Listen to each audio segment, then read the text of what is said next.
Olá, eu desejo a você as boas-vindas a este nosso curso. Vai ser um estudo bem breve, mas eu tenho certeza que você vai conseguir aproveitar e aprender bastante sobre comunicação, sobre linguagem, no âmbito empresarial, no âmbito corporativo e institucional, aquilo que nós chamamos de comunicação técnica, de comunicação oficial. Nesta primeira parte, eu convido você a estudar e a relembrar alguns conceitos da educação básica sobre como funciona a comunicação humana, como funciona a linguagem. Vamos lá?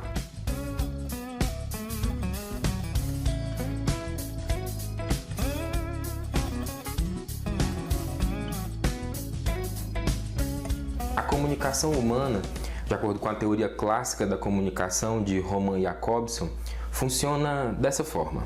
Nós temos uma mensagem que é transmitida de um emissor ou remetente a um receptor ou destinatário. Essa mensagem chegou até o receptor por meio de um canal ou um veículo. A mensagem foi escrita em um código que tanto o emissor quanto o receptor compartilham. E essa mensagem se refere a um contexto, ela tem um referente. Além desses 6 elementos básicos da comunicação, existe também o feedback, que é quando o receptor emite uma resposta, um retorno ao emissor, indicando que a mensagem foi recebida normalmente. Todas as vezes que nós comunicamos, algum desses 6 elementos acaba sendo evidenciado, acaba ficando em destaque. Surgem então as funções da linguagem. É quando a linguagem é utilizada para enfocar, para destacar, dar evidência a algum desses elementos da comunicação. Quando o elemento destacado é o emissor, nós temos a função emotiva. Quando o elemento destacado é o receptor, temos a função conativa, e assim sucessivamente. Neste curso eu chamo a atenção para a função conativa, porque é aquela que lida diretamente com o receptor. Afinal, toda comunicação no meio corporativo ela precisa levar em conta o destinatário, seja ele um cliente, seja ele um chefe, seja ele um funcionário, enfim. Veja esses 2 exemplos. O importante é ser você, mesmo que seja estranho, seja você. É um trecho de uma canção. E esse outdoor, use máscara e não dance com a gente. Perceba que nesses 2 exemplos, a linguagem se volta para o receptor, para o destinatário da mensagem. A gente percebe isso por meio da explicitação do você e por meio da apelação ao destinatário. Use máscara. Isso se refere ao receptor da mensagem.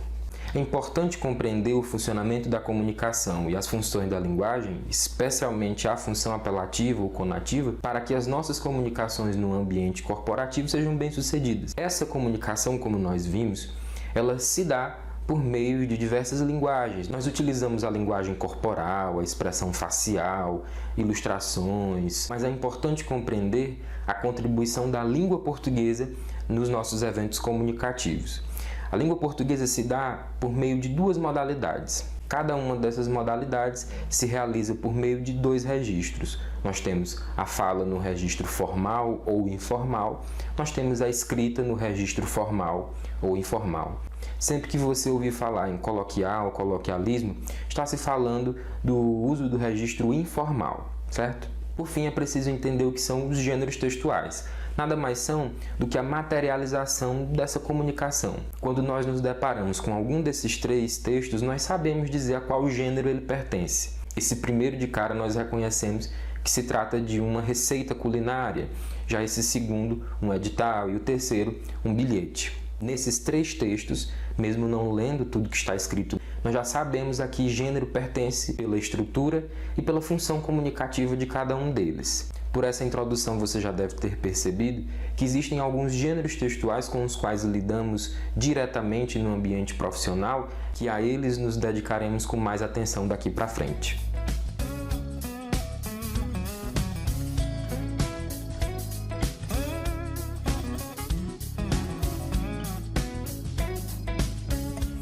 Nesta segunda parte, vamos voltar nossa atenção para a redação oficial, para o texto escrito.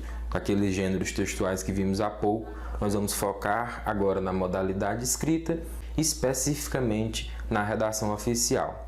Aquilo que nós chamamos de redação oficial ou técnica é regida, sobretudo na esfera pública, pelo Manual de Redação da Presidência da República. Então, de alguma forma, é muito importante conhecê-lo, estudá-lo e saber de algumas das suas padronizações. A redação oficial, então, tem algumas qualidades, alguns atributos que nós precisamos conhecer. Vamos a cada um deles. O primeiro é a clareza e a precisão. Todo texto no âmbito técnico, no âmbito profissional, ele precisa ser claro e ele precisa ser preciso. Nós precisamos dizer aquilo que nós queremos de modo claro. O texto não pode ter complexidade tal que o leitor fique sem saber o que o emissor queria, o que o remetente desejava. O segundo atributo da comunicação oficial é a objetividade. Nada mais é do que ir direto ao ponto, sem rodeios. O texto oficial precisa ir direto ao ponto, sem artimanhas, sem rodeios. Ser objetivo é ser direto.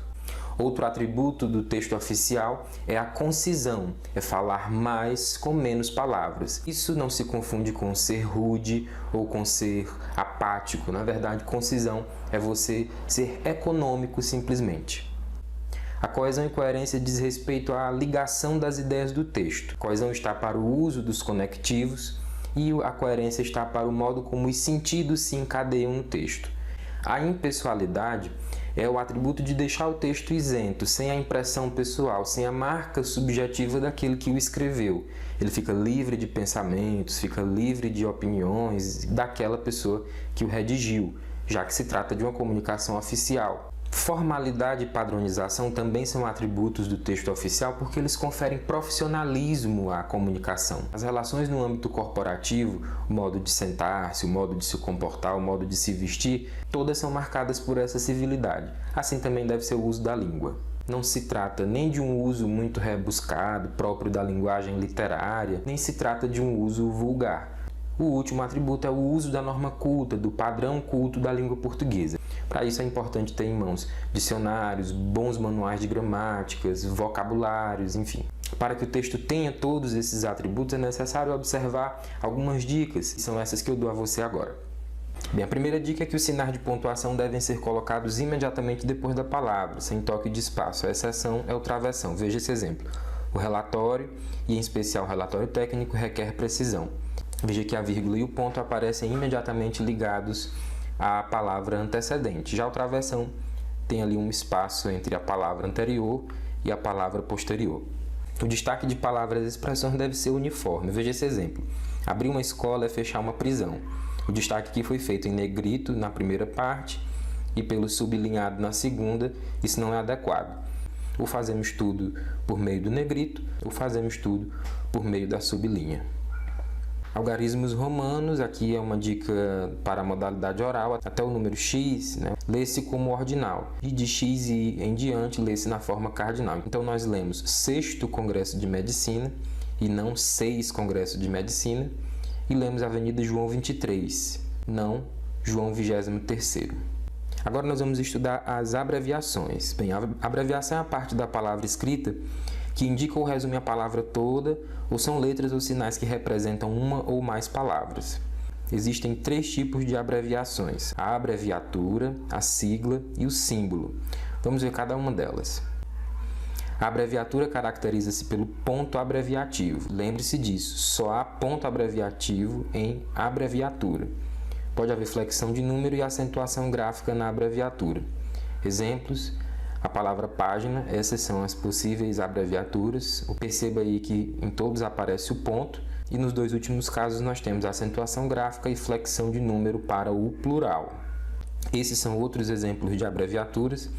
Ilimitada, sociedade anônima. Perceba que no caso de sociedade anônima há a possibilidade de retirar o ponto abreviativo e colocar a barra diagonal. Vossas Excelências e janeiro. Maio é o único mês que não se abrevia. As siglas são as iniciais de nomes próprios, não há ponto abreviativo e o plural é feito com a inserção de S minúsculo sem apóstrofo. Veja só esses exemplos. Aí a sigla de organização não governamental, nós temos aí o S indicando o plural. Não se usa apóstrofo. E FGTS, Fundo de Garantia do Tempo de Serviço. As siglas compostas por até 3 letras devem ser escritas em letras maiúsculas. Você tem aí PF para a Polícia Federal e OAB para a Ordem dos Advogados do Brasil. Veja, 2 e 3 letras. Siglas compostas por mais de 3 letras, pronunciadas separadamente, devem ser escritas em letras maiúsculas. Um exemplo é CPMI, Comissão Parlamentar Mista de Inquérito. Nós lemos cada uma das 4 letras da sigla. E siglas compostas por mais de 3 letras, pronunciadas formando uma palavra, devem ser escritas apenas com a inicial maiúscula. Os exemplos: ANAC, Agência de Aviação Civil, e UNICEF, Fundo das Nações Unidas para a Infância. Perceba que nós lemos essas 2 siglas como se fosse uma palavra, diferente de CPMI, em que nós lemos as letras. Nesse caso, nós colocamos apenas a primeira letra em maiúscula. Por fim, nós temos o símbolo, que é a letra ou sinal representativo de uma palavra ou expressão. Não leva ponto abreviativo, nem admite pluralização. Os símbolos representam grandezas, representam velocidade, temperatura, enfim. Exemplos aqui, nós temos metro, metros, hora. Importante observar que não existe MS, não existe HS para plural. O símbolo não tem plural, não faz flexão de número. O H maiúsculo, na verdade, é o símbolo do hidrogênio. Símbolo de quilômetros, gigabyte ou gigabytes, litro, nesse caso pode ser pelo L maiúsculo, e graus Celsius.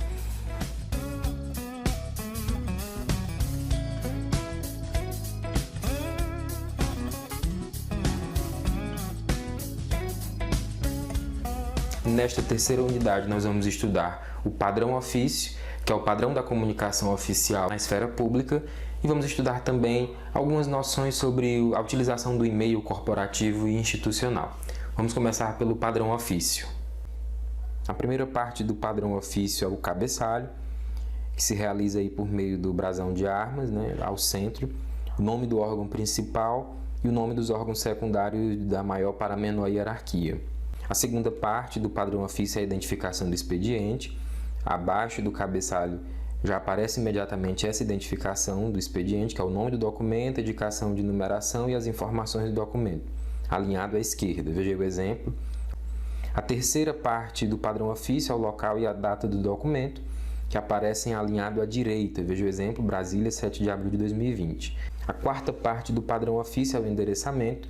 Fique atento em relação ao vocativo, porque há um vocativo aqui no endereçamento e há um outro vocativo no corpo do texto, como nós veremos daqui a pouco. Sobre o vocativo, é importante considerar esta tabela que aparece lá no manual da presidência.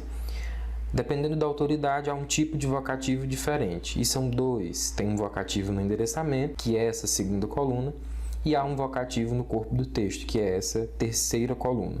A quinta parte do padrão ofício é a linha de assunto. A recomendação é que sejam no máximo 5 palavras, que não se utilize verbo no assunto, encerrar sempre com ponto final e o alinhamento do assunto é à esquerda. A sexta parte é o texto do documento, o vocativo na primeira linha, a introdução, desenvolvimento e conclusão. Evitar tenho a honra de, tenho o prazer de, cumpre-me informar que, deve-se empregar a forma direta para que sejamos objetivos, informo, solicito, comunico, etc. A sétima parte do padrão ofício são os fechos para comunicações. Para autoridades de hierarquia superior à do remetente, inclusive o presidente da República, se utiliza o respeitosamente. E para autoridades de mesma hierarquia ou de hierarquia inferior ou demais casos, se utiliza o atenciosamente. A última parte do padrão ofício é a identificação do signatário, espaço para assinatura, o nome e o cargo. A nossa conversa agora vai ser sobre o uso do e-mail corporativo e do e-mail institucional, que é o instrumento pelo qual a comunicação se dá tanto internamente nas repartições, como externamente no atendimento ao público. Então é importante nós considerarmos algumas dicas para o bom uso do e-mail, das mensagens eletrônicas. Para ter valor documental é necessário existir certificação digital que ateste a identidade do remetente. Então, o e-mail corporativo não tem valor de documento, mas é um registro extremamente importante das empresas e das instituições. O campo assunto, em vez de reunião, o ideal é que se coloque algo mais específico, como agendamento de reunião sobre a auditoria. A saudação inicial, alguns exemplos, senhor coordenador, prezada senhora. Outras recomendações importantes, confirme o recebimento e a leitura do e-mail. Não usar abreviações e neologismos próprios da internet, VC, para você, porque assim, estamos juntos, oi, etc. Tenha sempre em mente que caixa alta denota um tipo de agressividade, então não utilize a não ser que seja relevante para o seu texto. Evite o uso de imagens, mesmo o logotipo na linha de assinatura. No e-mail do destinatário, essa imagem pode não ser carregada. Evite respostas vagas, em vez de dizer sua mensagem foi encaminhada para o setor responsável e em breve retornaremos. Prefira sua mensagem foi encaminhada para o setor financeiro.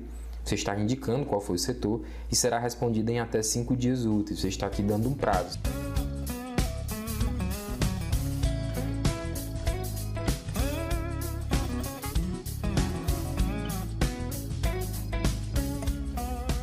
Nesta última unidade, eu apresento a você algumas dicas de formatação e de revisão textual. Nós vamos iniciar com algumas dicas de formatação no editor de texto. Acompanhe.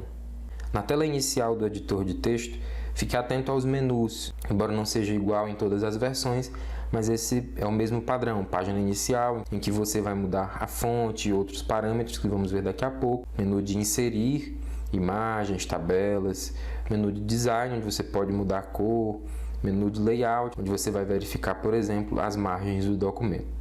Aqui na página inicial, a primeira coisa a fazer antes de digitar o documento é deixar todas as especificações necessárias, aquilo que você deseja fazer. Veja que a fonte já está no padrão da redação oficial, mas se for o caso, substitua.